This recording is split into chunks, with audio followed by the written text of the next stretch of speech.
God's vision is as vast as the sea. S-E-A, meaning seeing eyes always, or seeing everything always. Repeat that. Seeing eyes always. Seeing eyes. Oh, come on, you can do better than that. Seeing eyes always. You can count on God to be someone who sees with his vision. It helps him to understand who we are, and it also helps us to understand his omnipresence, his omnipotence, and his omniscience.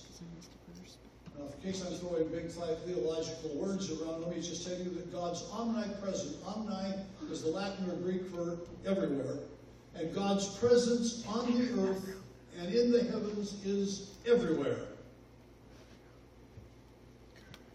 God's omnipotence means that everywhere he is able to demonstrate his power and authority, for he and he alone is all-powerful.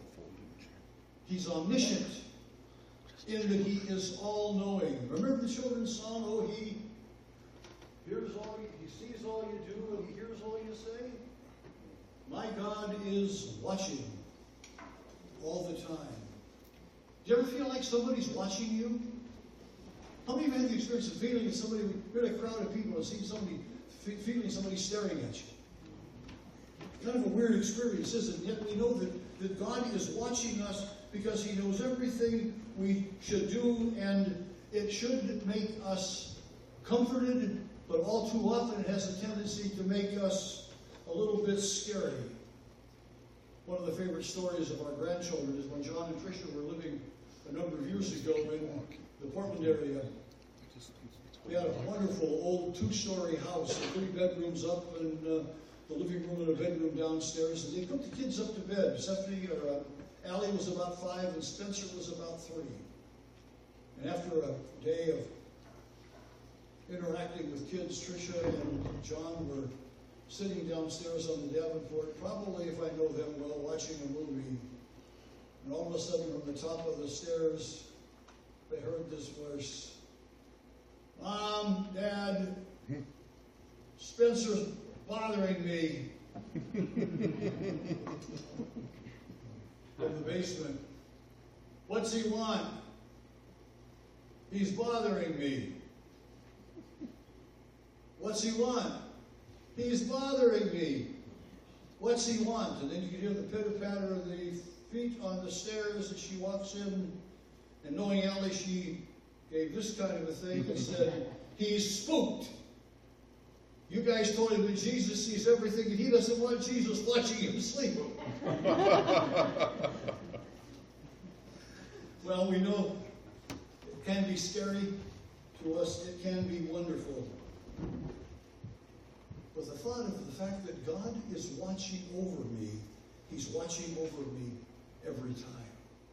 And that should give us comfort and a sense of well-being, that we know that no evil can happen to us, no good can avoid us without God seeing it and God's having influence in that thing in our lives. Patty now comes to read our scripture for our first point.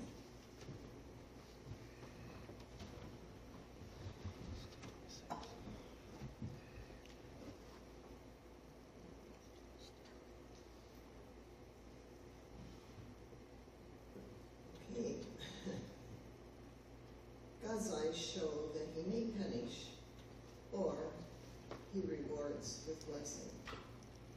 Scripture verses: "The Lord looks from heaven, and he beholds all the sons of men."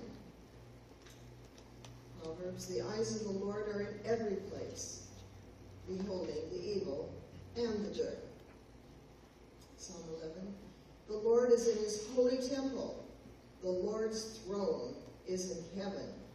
His eyes behold, and his eyelids try, scrutinize the children of men." And 1 Peter 3, "The eyes of the Lord are over the righteous, and his ears are open to their prayers. But the face of the Lord is against them that do evil."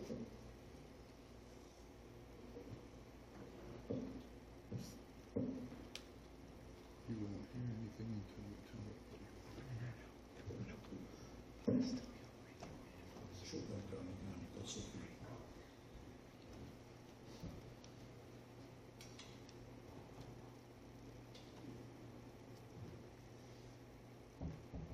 What God sees is manifest of his care, and it can bring punishment or it can bring to us blessing. The scripture tells us he looks from his throne and he sees the purposes, or he understands the motives of the wicked, but he also sees the needs of the ungodly, of the godly, I mean. The scripture tells us that before we would even bother to pray, in many cases, God has already commanded the angels of heaven to come forth and to minister to us and bring answer to that prayer. For those of you that just studied Daniel, do you recognize the fact that Daniel prayed, I think, for 14 days and nothing ever happened, nothing came to him. And finally, when the angel arrived, he said, "Man, where have you been? I've been going through all this difficulty." And he said, the angel said, you don't know what I have had to go through to get here. I have been fighting all the hosts of of darkness and the evil. But no matter what no matter what it takes God to move in our behalf and to minister in our behalf, when we are righteous, he will move in that direction and he will comfort us and he will bring us blessing in our lives. God can't ignore sin, nor can he ignore the righteous. The scripture tells us that we will sow what we will reap. And one of the writers of the gospel or the epistle said that if you sow to a whirlwind, you reap the whirlwind. One of the friends that I have lunch with on most Tuesday afternoons made the statement, and I think I've repeated this before, but it bears repeating again, that sin will take you farther down the road than you ever wanted to go. And it will cost you more than you ever wanted to pay.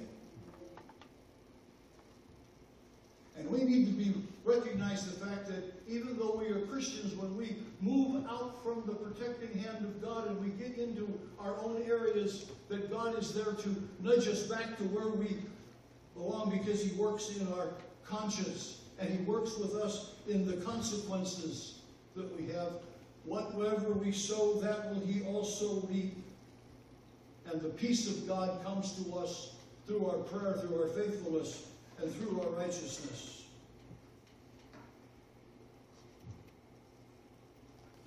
It's good to be aware of the eyes of God so that we can check and we can pay attention to our words and to our actions. Patty, with point number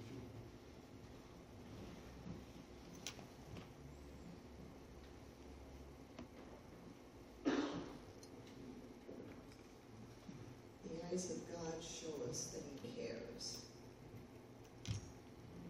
Psalm 121, he that keeps Israel neither slumbers nor sleeps. 2 Chronicles, for the eyes of the Lord run to and fro throughout the whole earth to show himself strong on behalf of them whose heart is perfect toward him. Matthew 10, are not 2 sparrows sold for a penny? And if one of them falls to the ground, your heavenly Father knows. Even the very hair of your head are all numbered. Fear not, therefore, you are of more value than many sparrows. Amen.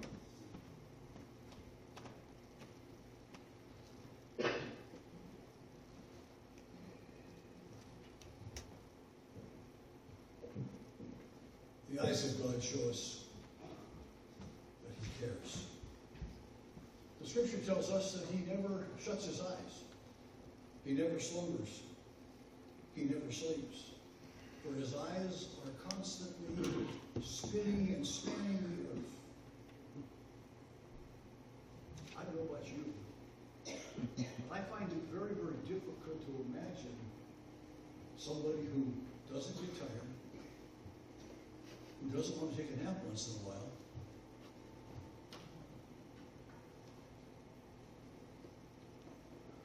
and stays up all night for eternity so he can keep an eye on you and me. The reality of that and the thought of that should blow our minds.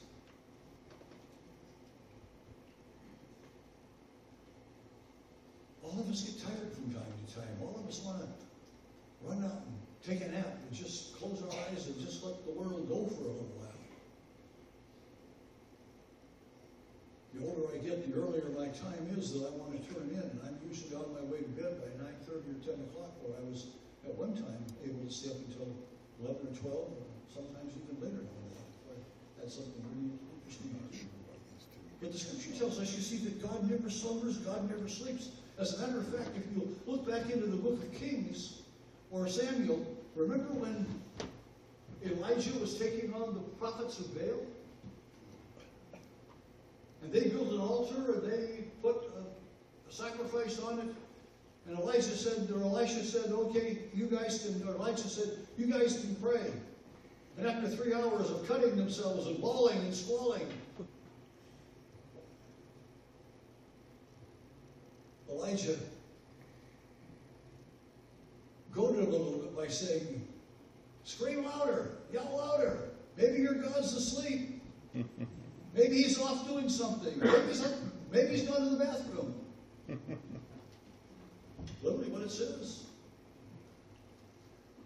And then when Elijah got up, after they had failed for hours and hours and hours, Elijah got up and said, God, that these may know that I am your servant, and you are the King eternal. And out of the sky a thunder of lightning came down and ignited that fire. It ignited the altar, it ignited the wood, it ignited the beast, it even ignited and burned up the 12 buckets of water, or 50-gallon drums of water that they had poured around the altar and over the altar. Everything was taken, including the rocks of the altar. It was just a pile of ashes when God got through. Amen. And that's the God we serve. When we need Him, He will know our need, and before we ask, He will be looking at us and hoping that we would move away and that He would help us, or move in His direction so that He could help us, that our trust would be in Him. The scripture tells us that 2 sparrows sell for a penny, and yet not one of them falls without the Father knowing about it and seeing it and understanding it. Jesus said that God even knows the number of hairs on our head, or for some of you, the lack of the same. He sees a sparrow fall. He knows the number of our hairs. And all that means to me is that He cares. That He cares.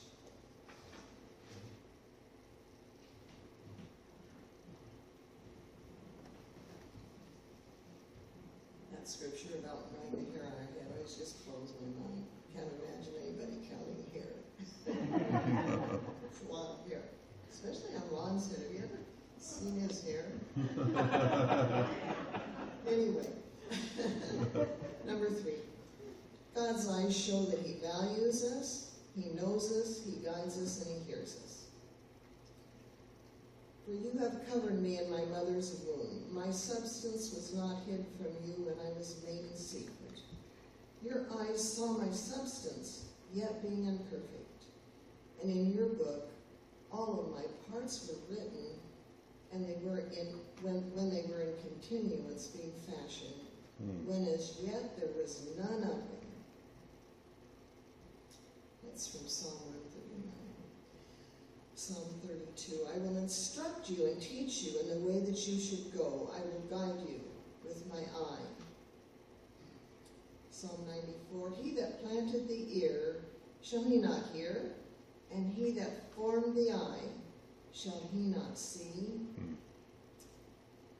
Psalm 34. The eyes of the Lord are upon the righteous, and His ears are open unto their cry.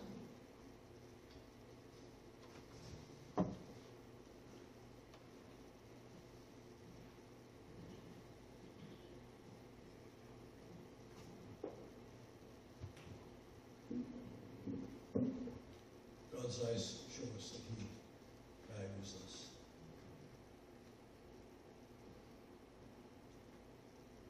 That we are of value to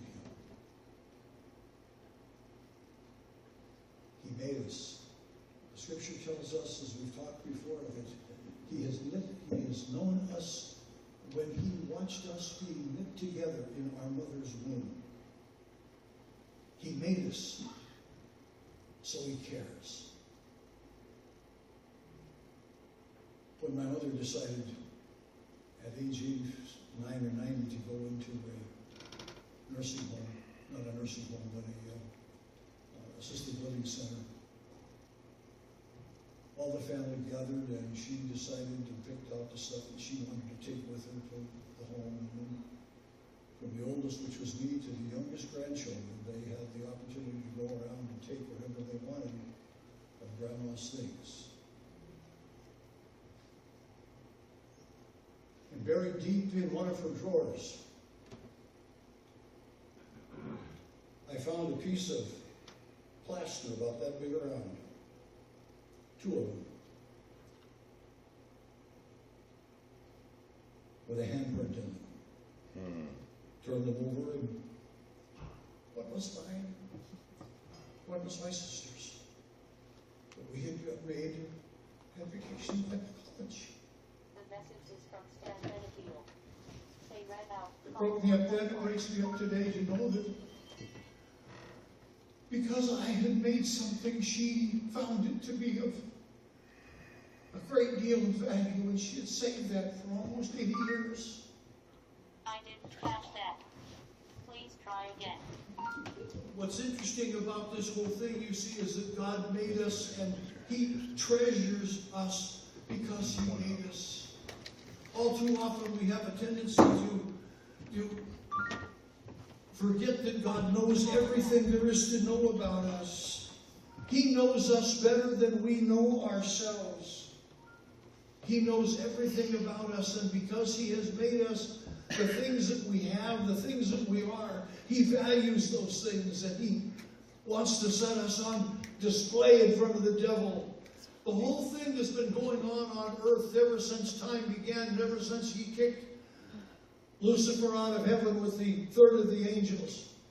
God has always used man to try to show Lucifer that people would serve Him for who He was, because He made us, because He cares for us. Because He saw us being knit together in our mother's womb. He knew us before we were ever born. He knew us before we were ever created. And we are the apple of His eye, and He tells us that He loves us and He cares about us because He has that value of us, because we are something that He made. And a trophy that He wants to display before the devil, that we are people who have, on our own free will, come to worship Him, and we have not turned to the devil's side. As my mother had that trophy of my hand in that plaster, so we have become the hand in God's plaster, because He made us and He loves us and because He cares about us. But we also need to recognize the fact that God looks upon us.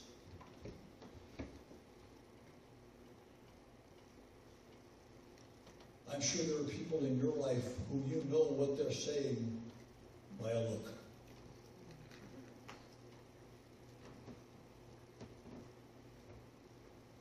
It could be a parent. It could be a friend. It could be a spouse. It could be a boss. In my case, all too often, it was a coach in playing basketball and doing sports and things like that. When timeout was called and you headed for the huddle, you knew whether the coach was pleased or whether the coach was not pleased. He didn't have to say a word. You could see it on his face, how he thought the game was going.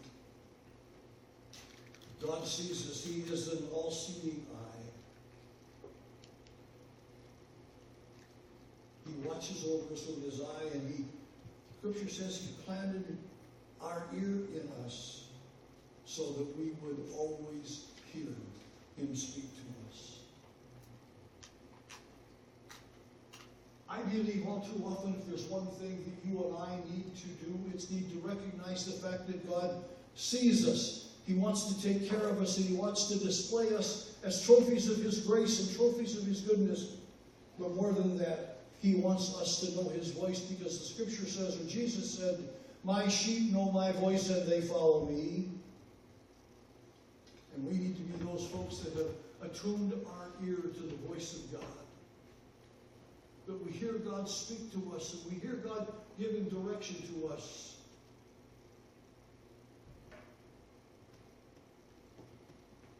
And we need to listen so that we can hear.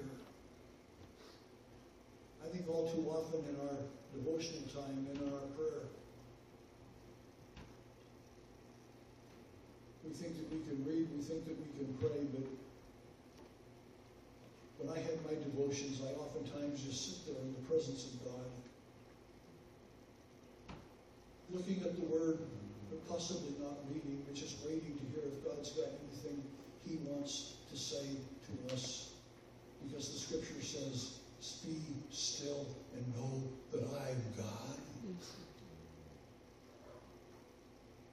And we can recognize the fact that He sees us and He knows us. He knows our downfalls. He knows our uprisings. Did you ever see and ever feel that someone was watching you? That someone was staring at you? You shouldn't, because God is. Let's pray. Minister to us in these moments of consecration and dedication, we pray. Fill us with your love and your blessing, we ask. Bless these words that we have spoken this morning. May they be light and instruction. Open our eyes that we may see visions of truth you have for me. Help us to understand that you are a God who cares, a God who sees, a God who is omnipresent, omnipotent, and omniscient. Everywhere, all-knowing, all-powerful. Emblazon these thoughts in our hearts, we pray. And we praise you in Jesus' name. Let's stand together.